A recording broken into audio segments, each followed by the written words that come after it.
धन्यवाद। जय मसीह की मेरे भाई और बहनों। जैसे कि विश्वास की प्रार्थना और विश्वास योग्य हमारा मन में विश्वास एकदम कठोर, जो देखो बाइबल में भी लिखा है, अगर अपना विश्वास आता जाता रहेगा तो कोई भी विश्वास पूरा नहीं होएगा। हम जो मांगते हैं तो विश्वास से मांगे परमेश्वर से। कोई भी बात रहने दो, विश्वास से मांगो, और विश्वास से मांगने वाला कभी लज्जित और फज्जित नहीं होता है। उसके साथ हमेशा परमेश्वर साथ में रहता है। प्रभु यीशु हमेशा साया और मदद करता ही है। तो मैं एक बात बोलती हूँ मेरे भाई और बहनों, मैं बहुत सारी गवाही बताई है। देखो, मेरा तो ये रीज़न नहीं है कि मुझे कुछ मिले या किसी के लिए मैं वीडियो नहीं बना रही हूँ, लेकिन यही मुझे खुद का परमेश्वर ने, जैसे कि शुरू मेरे परमेश्वर की बातों से ही हुई है, जो मेरे को मेरा परमेश्वर ने खुद बचाया है। और ऐसा बहुत कम कम लोगों के साथ होता है। और मुझे इतना तो भरोसा है, देखो, जो सच्चाई से है उसका बहुत कम लोग भी सुनते हैं। इसीलिए मुझे ये कुछ नहीं। अभी देखो, प्रभु यीशु के साथ में वो खुद इतना खुदा हो के, इतना वो खुद पवित्र हो के उसके साथ में खाली 12 ही चले थे, तो इसमें क्या दुख की बात है।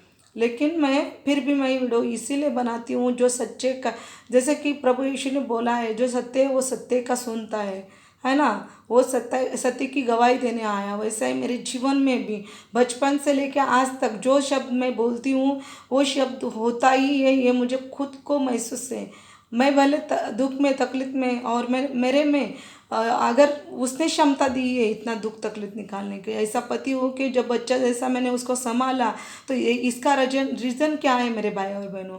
इसका रीज़न एक ही है कि मेरे में परमेश्वर ने उतनी सामर्थ दी है। इसीलिए मेरे मेरे साथ उसका रिश्ता जोड़ा उसने, मेरे साथ ही ये किया। क्यों, तो उसे पता था कोई और दूसरी रहेगी तो इसके पास रहेगी भी नहीं, और जो ये मेरी बेटी है ये अच्छे से उसको संभालेगी। देखो, जिसको जलती है उसको ही समझती है। ऐसे हर एक को तो नहीं समझेगा। लेकिन मैं वो बहनों के लिए बात करना चाहती हूँ जो बहनों के पति बहुत तकलीफ़ देते हैं पहले से ही। जैसे कि शादी होने हुआ हो तभी से वो कुछ समझ के नहीं लेते हैं, हमेशा तकलीफ़ ही तकलीफ़ देते हैं। लेकिन मेरे भाई और बहनों, जो मेरे बहनों हैं, जो भी तकलीफ़ वाले हैं, तो मैं उनसे बात करती हूँ, तुम्हें ज़रूर प्रभु मदद करेगा, ज़रूर आपके साथ में रहेगा। और देखो, इतना ही है कि अगर वो बहुत ही ज़्यादा नाटक कर रहे हैं तो उनको भी थोड़ा सा ये सिखाना चाहिए। तो मैं रीजन बताती हूँ। जब मैं बचपन से जैसे कि मैं 12 साल तो बच्ची ही हो गई ना, बचपन से जैसे शादी हुई तभी से लेके आज तक मैंने पति को कभी भी उसका गुनाह कभी दिखाया नहीं, और कभी उसको खुद को उसको माफ़ी मांगने की ज़रूरत नहीं पड़ी। मैं सामने से उसको माफ़ी मांगती थी।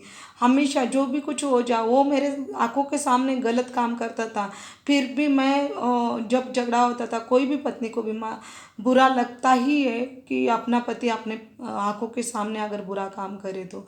लेकिन फिर भी मैं, वो इतना मुझे तकलीफ करता था, मैं कुछ एक शब्द बोलने को जाऊँ तो वो डबल उल्टा मेरे ऊपर तकलीफ करता था, उल्टा मुझे मार पीट करता था, उल्टा मुझे वो गंदी गंदी बात और मुझे ही दोष लगाना शुरू करता था।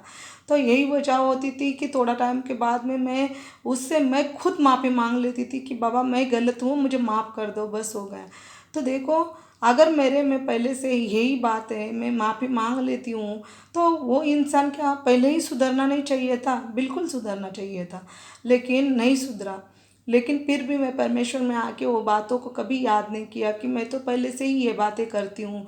मुझे जब जब परमेश्वर के लोग सिखाते थे कि ऐसा बेटे, वो जो कुछ बोलेगा तो उससे माफ़ी मांग लेने का, अपन कुछ भी सामने से नहीं बोलने का, ये करने का, ये सब मैं सुनती थी और फिर वही मानने की कोशिश करती थी। लेकिन मेरे भाई और बहनों, फिर भी मेरा पति कुछ बदलाव नहीं आया था, अब आज तक कुछ भी नहीं आया था।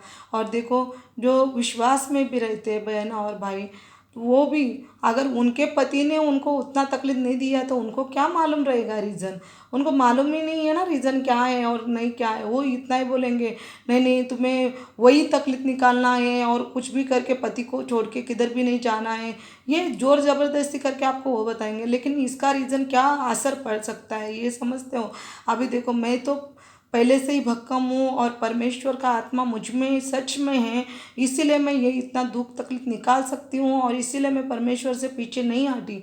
लेकिन बहुत सारे ऐसे आत्मा पीछे चले गए कि वो पति को समझाते समझाते कुछ भी करते, फिर वो लोग ज़्यादा ओवरलोड करते तो वो भाई लोग प्रार्थना नहीं कर पाते। फिर इसी वजह से वो एक ही बोलते क्या फ़ायदा, फिर हम अन्य जाति में भी थे तो उधर भी वही हो रहा था, इधर भी यही, उससे अच्छा अन्य जाति में रह के इंजॉय करेंगे, यही सोच के वो पीछे चले जाते हैं मेरे भाई और बहनों।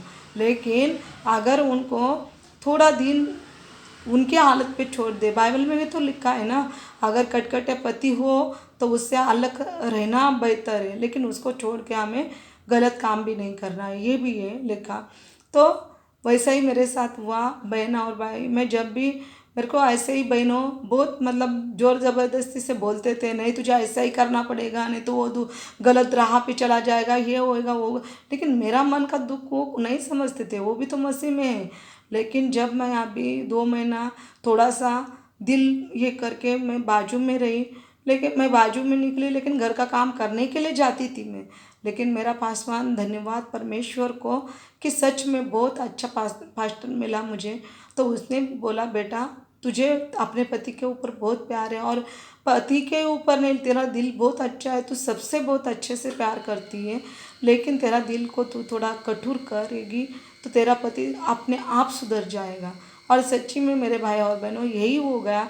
जब मैंने खुद का हृदय को थोड़ा कठोर करना शुरू किया, लेकिन मैं पति के लिए प्रार्थना करना नहीं छोड़ा, प्यार कम नहीं किया, लेकिन सच में मेरे पति अभी बहुत बदलाव आ गए हैं। इसीलिए मैं मेरी बहनों, मैं जो बहनों तकलीफ में उनसे बात कर रही हूँ, प्लीज़ आप किसी का सुन के नहीं, लेकिन सच में अगर बहुत ज़्यादा नाटक करते हैं और पहले से आप में ये चीज़ें हैं और वो बदल नहीं रहे, तो आप थोड़ा दिन उनको अलग छोड़ दोगे तो सच में वो बदल के आपके पास आ जाएंगे। मेरे जैसा जो भी बहन दुख में है उनके लिए मैं बोल रही हूँ। जय मसीह की।